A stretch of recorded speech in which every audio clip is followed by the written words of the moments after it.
Hello friends, welcome to home makers Pavul. நம்ம இன்றைக்கி பார்க்க போகிறது சப்பாத்தி, ரோட்டி, புலாவ், ரைஸ் வெரைட்டி, சாம்பார், ரசம் சாதத்துக்கு கூட சூப்பரான ஒரு சைட் டிஷ் காம்பினேஷன் தான் மஷ்ரூம் பெப்பர் ஃப்ரை மசாலா தான் பார்க்க போகிறோம். உண்மையிலே வியூவர்ஸ், இது ரொம்பவே நல்லாயிருக்கும். நீங்களும் வீட்டில் ட்ரை பண்ணி பாருங்கள். செம காரசாரமான ஒரு பெப்பர் ஃப்ரை மசாலா. வாங்க எப்படி செய்கிறதுன்றதை வீடியோக்குள்ளார போய் பார்க்கலாம். இதுக்கு முதல்ல ஒரு வானலில் ஒரு 3 டேபிள் ஸ்பூன் அளவுக்கு நல்லெண்ணெய் எடுத்துக்கோங்க. நல்லெண்ணெயை விட இன்னும் தேங்காய் எண்ணெய் சேர்த்திங்கன்னா இன்னுமே டேஸ்ட் நல்லாயிருக்கும். நீங்கள் ப்ரிஃபரபுளாக நல்லெண்ணெயே நீங்கள் யூஸ் பண்ணிக்கோங்க. அதில் 2 காஞ்ச மிளகாவை கிள்ளி சேர்த்துக்கோங்க. 1 டீஸ்பூன் அளவுக்கு பெருஞ்சீரகத்தூள் அது சேர்த்துக்கோங்க. சேர்த்துட்டு ஒரு மீடியம் சைஸ் பெரிய வெங்காயம், அதாவது நல்ல ஒரு பெருசாக இல்லாமல் மீடியம் சைஸில் இருக்கிற வெங்காயத்தை நல்ல பொடியாக நறுக்கி சேர்த்துக்கோங்க. ஏன்னா நான் 200 கிராம் மஷ்ரூம் தான் இன்றைக்கி எடுக்கிறேன். அதுக்கு இந்த வெங்காயம் போதுமானதாக இருக்கும். இது கூடவே கருவேப்பிலை இலையும் கிள்ளி சேர்த்துக்கோங்க. சேர்த்துட்டு நல்லா வதக்கி விடுங்க. நல்லா வதங்கட்டும். வதங்கினதுக்கப்புறம் இதில் நம்ம அடுத்த பொருள் சேர்க்கலாம். இதில் ஒரே ஒரு தக்காளி பொடியாக நறுக்கி அதையும் சேர்த்துக்கோங்க. இதையும் சேர்த்து நல்லா வதக்குங்க.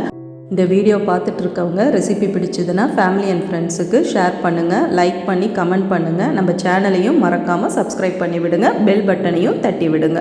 இப்போ 200 கிராம் மஷ்ரூமை நான் நீட்டமாக கட் பண்ணியிருக்கேன். அதையும் நான் இப்போ இந்த மஷ்ரூம்ஸையும் சேர்த்துக்கிறேன். அதில் சேர்த்துட்டு நல்லா வதக்கி விடுங்க. இந்த மஷ்ரூம் இந்த வெங்காயம் தக்காளியோட நல்லா கலந்து வரணும்.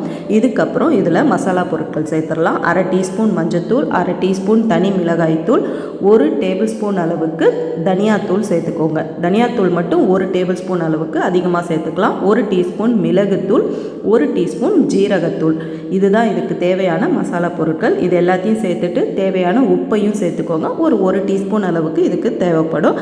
சேர்த்து நல்லா கிளறி விடுங்க. நம்ம முன்னமே இஞ்சி பூண்டு விழுதை போட மறந்துட்டோம். அதை இப்போ நான் சேர்த்துக்கிறேன். 1 டீஸ்பூன் அளவுக்கு இஞ்சி பூண்டு விழுதையும் நம்ம சேர்த்துடலாம். சேர்த்துட்டு நல்லா கிளறி விடுங்க.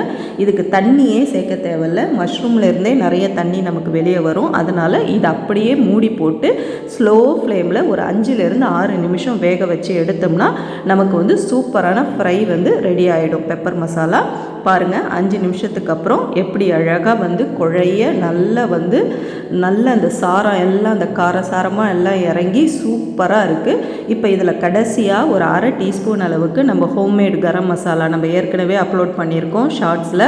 டைம் கிடைக்கும் போது போய் செக் பண்ணுங்கள். டிஸ்கிரிப்ஷனில் லிங்க் கொடுக்குறேன். கூடவே கொத்தமல்லி இலையை நல்லா கிள்ளி சேர்த்துக்கோங்க. அவ்வளோதான், நம்ம மஷ்ரூம் பெப்பர் ஃப்ரை மசாலா சூப்பராக ரெடி ஆகிடுச்சு. நீங்களும் இந்த ரெசிப்பியை பார்த்துட்டு வீட்டில் ட்ரை பண்ணி பாருங்கள்.